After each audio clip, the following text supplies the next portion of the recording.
Speakerine sur TF1 pendant près de 15 ans. Ce fut tourner manège pendant... Évelyne Leclerc est morte le 31 décembre 2025. Avec elle, c'est une certaine idée de la télévision française qui s'est éteinte. Une télévision proche, populaire, presque familiale. Pendant des années, son visage et sa voix faisaient partie du quotidien de millions de foyers. Elle n'était pas une star inaccessible. Elle était une présence familière, presque intime. Mais derrière cette image douce et rassurante, il existait une autre Évelyne Leclerc. Une femme marquée par des ruptures brutales, des silences imposés, des relations qui se sont terminées sans réparation possible. Sa disparition a rouvert une question que beaucoup n'osaient jamais formuler clairement. Qui a réellement blessé Évelyne Leclerc au point que certaines rancunes ne se soient jamais effacées? Car ce qu'elle a souvent dénoncé, ce n'était pas la violence visible, c'était la froideur, l'indifférence, le sentiment d'avoir été utilisée, puis écartée sans ménagement. Dans sa vie sentimentale, comme dans sa vie professionnelle, elle a connu des hommes qui n'ont pas simplement quitté sa route, mais qui l'ont laissée avec l'impression d'avoir été trahie dans sa confiance la plus intime. Avec le recul, elle l'avait laissé entendre. Certaines blessures ne guérissent pas, même avec le temps. Elles s'installent en silence, loin des caméras, loin des projecteurs. Et parfois, le pardon ne vient jamais. Aujourd'hui, alors que sa voix s'est définitivement tue, 5 noms reviennent. 5 hommes. 5 histoires où se mêlent amour, pouvoir, ego et désillusion. Des hommes qu'Évelyne Leclerc n'a, selon ses propres mots et ses silences, jamais vraiment pardonnés. Quels travaux ont façonné la carrière d'Évelyne Leclerc et quel nom vous surprendrait le plus? Numéro 5. Jacques Olive. Pour Évelyne Leclerc, Jacques Olive n'a jamais été un homme anodin. Il a été le premier amour sérieux, le premier mari, le père de sa fille. Au début des années 70, leur union incarnait une promesse simple et rassurante, celle d'une vie construite à deux, loin encore des excès et des brutalités du monde médiatique.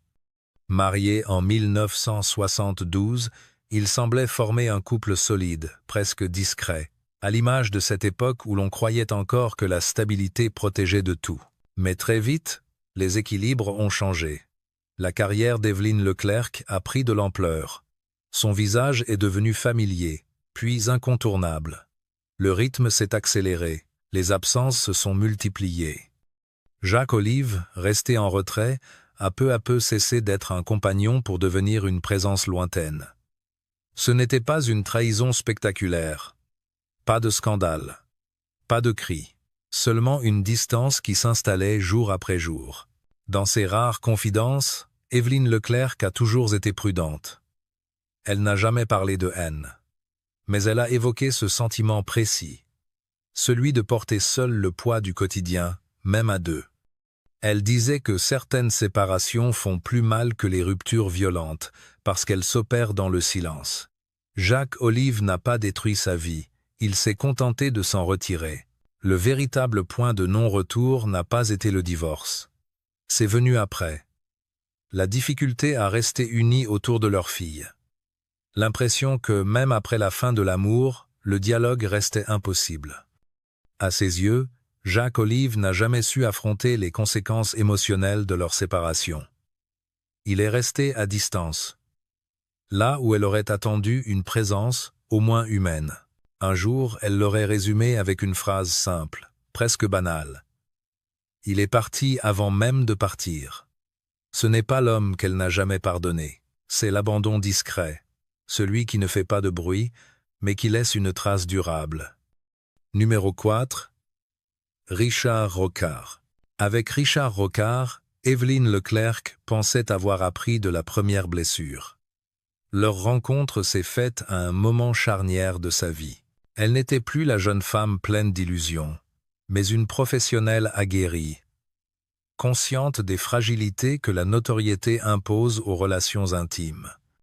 Lorsqu'ils se marient en 1983, elle croit à une histoire plus mûre, plus équilibrée, fondée sur une compréhension réciproque des contraintes et des silences. Pourtant, très vite, le même sentiment insidieux réapparaît. Cette impression que deux personnes peuvent partager un toit, une routine, sans jamais vraiment partager le poids de ce qu'elles traversent. Richard Rocard n'était pas un homme violent, ni absent au sens classique du terme. Il était là, physiquement, mais émotionnellement, il restait souvent ailleurs. Là où Evelyne attendait de la complicité, elle se heurtait à une forme de retenue froide, presque administrative. La rupture n'a pas été spectaculaire. Pas de scandale public. Pas de déclaration fracassante dans la presse.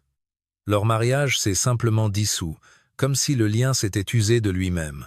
Mais pour Evelyne Leclerc, c'est précisément cette banalité qui a rendu la blessure plus profonde. Elle a souvent laissé entendre que l'indifférence est parfois plus destructrice que le conflit. Se disputer, c'est encore reconnaître l'autre. Se taire, c'est déjà l'effacer. Ce qu'elle n'a jamais pardonné à Richard Rocard, ce n'est pas la fin de leur histoire. C'est l'absence de lutte. L'impression qu'il n'avait jamais vraiment tenté de comprendre ce que représentait sa vie sous les projecteurs, ni le prix intime qu'elle payait pour rester debout devant les caméras. Elle avait espéré un partenaire. Elle s'est retrouvée face à un témoin passif de sa fatigue. Un jour, elle confiera que certaines histoires ne s'achèvent pas dans la douleur, mais dans une lassitude silencieuse. Et cette lassitude-là, elle ne l'a jamais digérée. Numéro 3. Pierre Palmade. Avec Pierre Palmade, la blessure n'a pas pris la forme d'une rupture classique. Il n'y a pas eu de séparation officielle, ni de fin annoncée. Ce qui a fait mal chez Evelyne Leclerc, c'est autre chose, quelque chose de plus subtil, mais aussi de plus violent. La confiscation de l'intime. Leur relation n'a jamais été pensée pour le regard du public. Elle s'inscrivait dans une zone grise, faite de confidences, de moments partagés à l'écart du tumulte médiatique. Evelyne Leclerc a toujours cultivé une forme de pudeur. Elle savait ce que l'exposition pouvait détruire. Avec Pierre Palmade, elle croyait avoir trouvé un espace protégé, un lien qui n'avait pas vocation à devenir un récit. Mais les choses ont basculé le jour où Palmade a évoqué cette relation dans ses écrits et ses confidences. Sans entrer dans des détails spectaculaires, il a suffi de quelques phrases pour transformer ce qui relevait du privé en matière publique.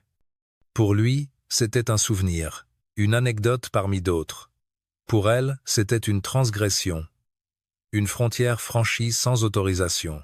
Ce qu'Evelyne Leclerc n'a jamais pardonné, ce n'est pas d'avoir été aimée, ni même d'avoir été quittée. C'est d'avoir été racontée, de s'être reconnue dans des mots qu'elle n'avait pas choisis. Dans ce monde où tout devient narration, elle a eu le sentiment qu'on lui avait volé le droit au silence. Elle n'a jamais attaqué, jamais répondu frontalement. Mais son mutisme en disait long. Elle estimait que certaines histoires ne survivent que parce qu'elles restent non dites. En les exposant, Pierre Palmade a, à ses yeux, détruit l'équilibre fragile qui les liait. Seulement une coupure nette. Un proche résumera plus tard ce ressentiment par une phrase simple. Il a parlé quand elle aurait voulu qu'on se taise. Et parfois, cette trahison-là est irréparable. Numéro 2. Patrick Lelay.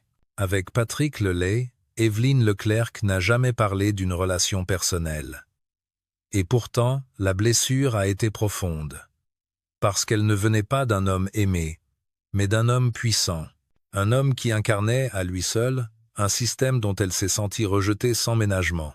Pendant des années, Evelyne Leclerc a été l'un des visages les plus familiers de la télévision française. Elle portait des programmes populaires, rassemblait des millions de téléspectateurs, donnait à TF1 une identité chaleureuse et accessible. Dans cette mécanique bien huilée, Patrick Lelay représentait la tête pensante.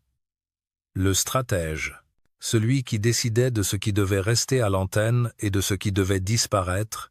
La rupture n'a jamais été annoncée comme une faute ou un échec. Elle a été brutale par sa froideur. Du jour au lendemain, des émissions s'arrêtent, des décisions tombent, sans explication humaine. Evelyne Leclerc a souvent décrit ce moment comme une mise à l'écart violente, presque humiliante, non pas parce qu'elle quittait l'écran, mais parce qu'elle avait l'impression d'être effacée sans reconnaissance, comme si tout ce qui avait été donné auparavant ne comptait plus. Ce qu'elle n'a jamais pardonné à Patrick Lelay, ce n'est pas d'avoir fait des choix, c'est la manière. L'absence de dialogue. Le sentiment d'avoir été traitée comme une variable d'audience et non comme une femme qui avait construit une relation durable avec le public. Elle parlait d'un monde où l'on remplace les visages aussi vite que les chiffres changent. Dans ses confidences, elle évoquait souvent cette phrase qui l'a marquée durablement. « On ne m'a rien expliqué ». Pour elle, ce silence était une forme de mépris, une façon de nier son engagement, son histoire, sa loyauté. Patrick Lelay est devenu, dans son esprit, le symbole de cette violence invisible. Celle qui ne laisse pas de traces visibles, mais qui brise quelque chose de fondamental. Le respect. Numéro 1. Étienne Moujotte. Avec Étienne Moujotte, Evelyne Leclerc a touché le point le plus douloureux de son parcours. Celui où l'on ne parle plus d'amour, ni même de rupture, mais de pouvoir. Moujotte n'était pas un homme de confidence ni de gestes brusques. Il était l'homme des décisions, des silences lourds, des phrases courtes qui scellent un destin sans jamais l'expliquer. Dans les couloirs de Téphone, il incarnait l'autorité tranquille, celle qui n'a pas besoin de se justifier. Pour Evelyne Leclerc, cette autorité a pris la forme d'une disparition progressive. Pas de scandale, pas de conflit ouvert. Simplement un jour où l'on comprend que l'on n'est plus attendu, que les portes restent closes, que les projets se font sans vous. Ce qu'elle n'a jamais pardonné à Étienne Moujotte, c'est cette façon de décider de la fin d'une histoire sans même la nommer. Elle avait donné des années, des audiences, une fidélité au public, et en retour, elle n'a reçu ni explication, ni reconnaissance. Seulement un vide administratif, presque clinique, comme si son existence professionnelle pouvait être effacée par une signature au bas d'un document. Dans ses rares confidences, elle évoquait ce moment avec une retenue glaçante. Elle disait que le plus violent n'était pas d'être écarté, mais de ne pas être regardé une dernière fois, de ne pas entendre une phrase simple. « Merci » ou « Adieu ». Rien de tout cela n'est venu. Étienne Moujotte est resté, pour elle, le visage de cette injustice froide. Celle qui ne fait pas de bruit, qui ne provoque pas de scandale, mais qui laisse une cicatrice durable. Elle n'a jamais cherché à régler des comptes publiquement. Mais elle n'a jamais oublié non plus. Au fond, ce dernier homme résume tous les autres. Ceux qui partent sans expliquer. Ceux qui décident sans assumer.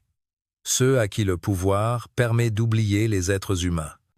Et parfois, ne pas pardonner, ce n'est pas nourrir la haine. C'est refuser que l'oubli efface la vérité. Avec la disparition d'Evelyne Leclerc, le 31 décembre 2025, ces histoires ont pris une autre dimension. Elles ne sont plus seulement des souvenirs douloureux, elles sont devenues des fragments de vérité. 5 hommes. 5 formes différentes de blessures, et une même leçon, discrète mais implacable. Dans sa vie, elle n'a jamais cherché le scandale. Elle n'a pas réglé ses comptes à coups de déclarations fracassantes. Elle a préféré le silence, la pudeur, parfois même l'effacement. Mais ce silence n'était pas une faiblesse. C'était une manière de garder le contrôle, de ne pas laisser les autres écrire son histoire à sa place. Ce qu'Evelyne Leclerc n'a jamais pardonné, ce n'était pas l'échec des relations. C'était le manque de respect, l'absence de parole, le mépris déguisé en normalité. Qu'il s'agisse d'un mari qui s'éloigne, d'un homme qui raconte l'intime ou de dirigeants qui décident sans expliquer, la blessure était toujours la même. Être traité comme si elle était remplaçable. Avec le recul, son parcours raconte autre chose que des rancunes personnelles. Il raconte le prix payé par une femme dans un monde dominé par des décisions masculines. Un monde où l'on attend d'elle qu'elle sourie, qu'elle comprenne, qu'elle se taise. Jusqu'au jour où elle choisit intérieurement de ne plus pardonner. Aujourd'hui, sa voix s'est tue. Mais ses silences parlent encore. Ils disent qu'il existe des fautes que le temps n'efface pas, et que parfois, refuser le pardon, ce n'est pas vivre dans l'amertume. C'est simplement refuser que l'on efface ce qui a compté. Évelyne Leclerc est partie. Mais elle laisse derrière elle une vérité simple. La dignité ne se négocie pas. Et certains oublis ne sont pas une option.